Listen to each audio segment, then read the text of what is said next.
வணக்கம் உறவுகளே, எல்லாரும் எப்படி இருக்கீங்க? நல்லா இருக்கீங்களா? நானும் நல்லா இருக்கேங்க. இன்றைக்கி நம்ம பார்க்க போகிறது சுவையும் ஆரோக்கியமும் நிறைந்த சுண்டல் பிரியாணி தாங்க பண்ண போகிறோம். சில குழந்தைகளுக்கு நான்வெஜ்னாலே ரொம்ப பிடிக்கும், அடிக்கடி செஞ்சு தர சொல்லி கேட்பாங்க. அந்த மாதிரி கேட்குற குழந்தைகளுக்கெல்லாம் இந்த மாதிரி நீங்கள் ஒரு ஹெல்த்தியான சுண்டல் பிரியாணி செஞ்சு கொடுங்க. குழந்தைகள் விரும்பி சாப்பிடுவாங்க. ரொம்ப ரொம்ப டேஸ்ட்டாக இருக்கும். சரி வாங்க, இந்த சுண்டல் பிரியாணி எப்படி செய்யலான்னு பார்த்துடலாம். இப்போ ஒரு குக்கர் அடுப்பில் வச்சுக்கலாங்க. இதில் 2 ஸ்பூனுக்கு எண்ணெய் சேர்த்துக்கலாம். சேர்த்துட்டு 2 அன்னாச்சி பூ, ஒரு சின்ன பட்டை, 4 கிராம்பு, அதுக்கப்புறமா பிரியாணி இலை, ஒரு பிரியாணி இலை, 2 ஏலக்காய் சேர்த்துருக்குறேன். சேர்த்துட்டு ஒரு 1/4 ஸ்பூனுக்கு சோம்பு சேர்த்துக்கலாம். நல்லா எல்லாத்தையும் சேர்த்தா பிறகு நல்லா ஒரு தடவை கலந்து விட்டுட்டு ஒரு பெரிய சைஸ் பல்லாரி வெங்காயத்தை கட் பண்ணிவிட்டு இதோட சேர்த்துக்கலாங்க.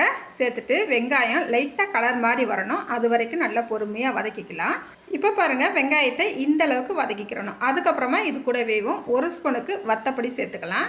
இந்த நேரத்தில் நம்ம வத்தப்பொடி சேர்க்கும் போது நல்லா பிரியாணி பார்க்குறதுக்கு நல்லா கலர்ஃபுல்லாக இருக்கும். குழந்தைகளுக்கு ரொம்ப ரொம்ப பிடிக்கும், நல்லா விரும்பி சாப்பிடுவாங்க.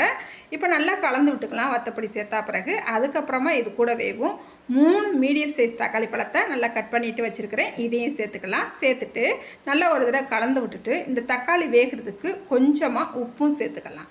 உப்பு சேர்த்துட்டு நல்லா கலந்து விட்டுக்கலாம். இப்போ மூடி வச்சிடலாம். அந்த தக்காளியை ஒரு 2 நிமிஷத்துக்கு மூடி வச்சு இதை வதக்கலாங்க.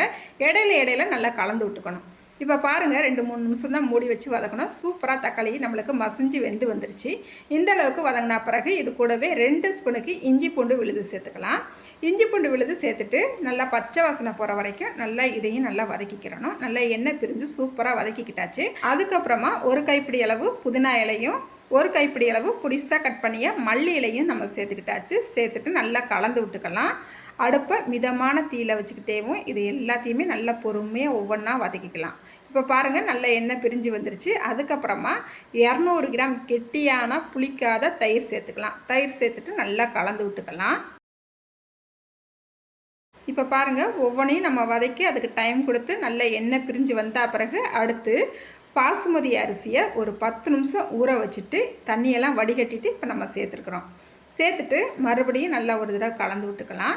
கலந்து விட்டுட்டு ஒரு 1/4 ஸ்பூனுக்கு கரம் மசாலா சேர்த்துக்கலாம். சேர்த்துட்டு மறுபடியும் நல்லா கலந்து விட்டுட்டு அடுத்து நம்ம இதில் சுண்டல் சேர்க்க போகிறோம். இந்த சுண்டலை 8 மணி நேரம் நல்லா ஊற வச்சுட்டு ஒரு குக்கருக்கு மாற்றிட்டு 4 விசில் விட்டு நல்லா வேக வச்சு எடுத்துருக்கிறேன். இப்போ இந்த சுண்டலையும் நம்ம சேர்த்துக்கலாம். சேர்த்துட்டு நல்லா கலந்து விட்டுக்கலாம்.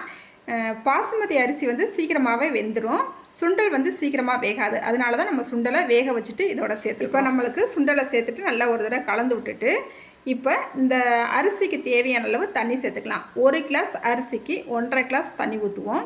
இப்போ நம்மளுக்கு இன்றைக்கி 1.5 கிளாஸ் அரிசி எடுத்துருக்குறோம். அதனால் 2.25 கிளாஸ் தண்ணி சேர்த்துருக்குறோம். தண்ணி சேர்த்துட்டு நல்லா கலந்து விட்டுட்டு கொஞ்சமாக மல்லி இலையும் கொஞ்சம் புதினா இலையும் சேர்த்துக்கலாம். சேர்த்துட்டு 1 ஸ்பூனுக்கு நெய் சேர்த்துக்கலாம். சேர்த்துட்டு நல்லா கலந்து விட்டுக்குங்க. இந்த நேரத்தில் உப்பு காரம்லாம் கரெக்டாக இருக்கான்னு ஒரு தடவை செக் பண்ணிக்கோங்க. எனக்கு கொஞ்சம் உப்பு கம்மியாக தான் இருக்குது, ஏன்னா தக்காளி வதங்கும் போது தான் நம்ம கொஞ்சமாக உப்பு சேர்த்தோம். இப்போ நம்ம உப்பு சேர்த்துக்கிட்டாச்சு. அதுக்கப்புறமா உப்பு காரம் புளிப்பு எல்லாம் சூப்பராக இருக்குது. இப்போ மூடி வச்சிடலாம். மூடி வச்சு அடுப்பை சிம்மில் வச்சுட்டு ஒரு 10 நிமிஷம் மட்டும் நம்ம விட்டுட்டு அடுப்பை ஆஃப் பண்ணிட வேண்டியதுதான். விசில் வந்தாலும் சரி வராட்டாலும் சரி கரெக்டாக சூப்பராக நம்மளுக்கு அரிசி வெந்துடும். அதுக்கப்புறமா ஒரு 10 நிமிஷம் கழித்து நம்ம குக்கரை ஓப்பன் பண்ணோம்னா பார்த்துங்க, நம்மளுக்கு இந்த சுண்டல் பிரியாணி நல்லா பொழு பொழுன்னு அடியில் கொஞ்சம் கூட ஒட்டாமல் சூப்பராக நம்மளுக்கு வெந்து வந்திருக்கும். இங்கே பாருங்கள், எந்த அளவுக்கு அப்படியே பொழு பொழுன்னு இருக்குது சாதம். அப்படி எடுத்து பார்க்கும் போதே உங்களுக்கே தெரியும், செம்மையாக வாசனையாக இருக்கும். குக்கர் ஓப்பன் பண்ண உடனே அவ்வளோ வாசமாக இருக்கும். இங்கே பாருங்கள் நம்மளுக்கு அடியில் கொஞ்சம் கூட ஒட்டாமல் சூப்பராக பிரியாணி வந்திருக்குது. நம்ம இன்றைக்கி எடுத்துக்கிட்ட அரிசி அளவுக்கு சாதம் பார்த்திங்கன்னா 4 பேர் சாப்பிடலாம் தாராளமாக. நீங்களும் ஒரு முறை இதே அளவுகளோட இந்த சுண்டல் பிரியாணியை ஒரு முறை ட்ரை பண்ணி பாருங்கள். ட்ரை பண்ணிவிட்டு எப்படி இருந்துச்சுன்னு மறக்காமல் கமெண்ட்டில் சொல்லுங்கள். இந்த வீடியோக்கு ஒரு லைக் பண்ணிவிடுங்க. அடுத்த ஒரு வீடியோவில் பார்க்கலாம். பாய்.